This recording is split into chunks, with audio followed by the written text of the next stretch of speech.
This narrated PowerPoint describes two different formulas that both only work for main sequence stars. Stars like the Sun that are in the happy, healthy part of their life where they're converting hydrogen into helium in their cores. We can use these formulas to calculate the luminosity and the lifetime of these stars relative to the Sun. If we look at the formula sheet, the two formulas that we're talking about are right here, circled in blue. Notice that they both depend on the masses of the stars, and all of these come out in solar units. Now, the Stefan-Boltzmann law, which we had done for exam 1, works for all stars, so we should not forget it.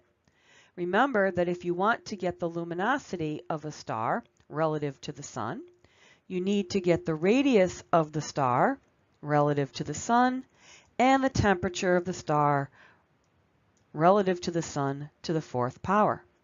This works for all stars. Notice that you have to be given the radius and the temperature to find the luminosity. Notice that mass is nowhere here. So if you're given a problem that asks you to find the luminosity and all you're given is the mass, this is not the formula you want to use. So a typical question would be something like this. What is the luminosity of a Sun-like star that is 1/3 the Sun's mass? So here we're given the mass, it is given in solar mass units, and we want to find the luminosity. So this is the formula that we want to use. So what we're going to do is we're going to say that the luminosity is going to be equal to the mass to the fourth power. So I need to take 1/3 to the fourth power. So if you grab your calculator and figure out what 1/3 to the fourth power equals, you will find that that number comes out to be 0.0123-ish. Now what does this mean? This means that this star, which has less mass than our Sun, also has less luminosity. It puts out less energy than our Sun. Doesn't that make sense? Now, what is the lifetime in years of this same star? Notice that we are asked to find the lifetime in years. So we want to use the lifetime formula. So the lifetime is going to be 1 over the mass in solar mass units cubed. So this is going to be 1 over 0.333 cubed, or 1 divided by 0.037. If you take 1 divided by 0.037, you end up with 27-ish.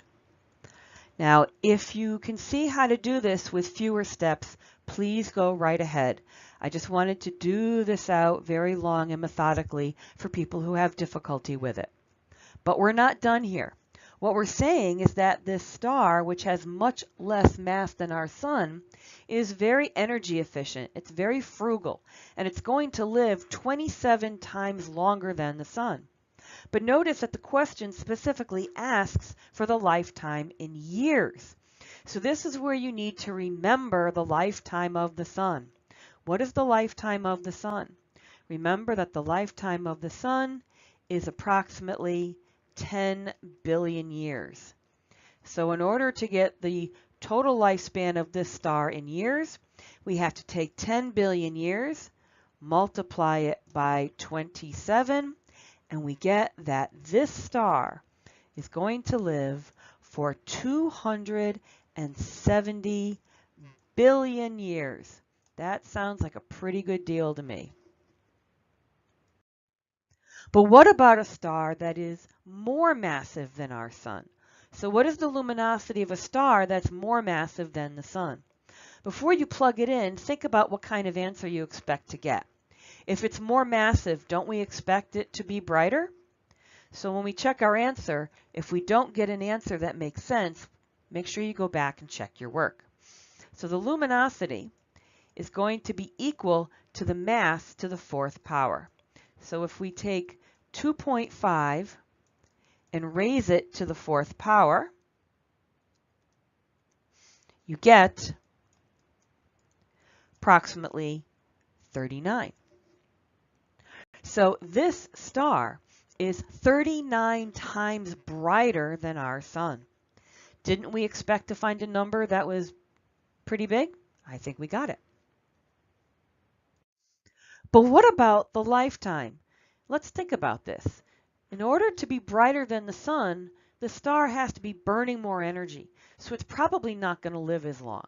So the lifetime is going to be 1 over the mass in solar masses to the third power. So this is going to be 1 over, if we take 2.5 and raise it to the third power, downstairs here we're going to get approximately 15.6. So if you take 1 divided by 15.6, you're going to get 0.064. This does not mean that this star dies after less than a year. Remember that this is the lifetime compared to the lifetime of the sun.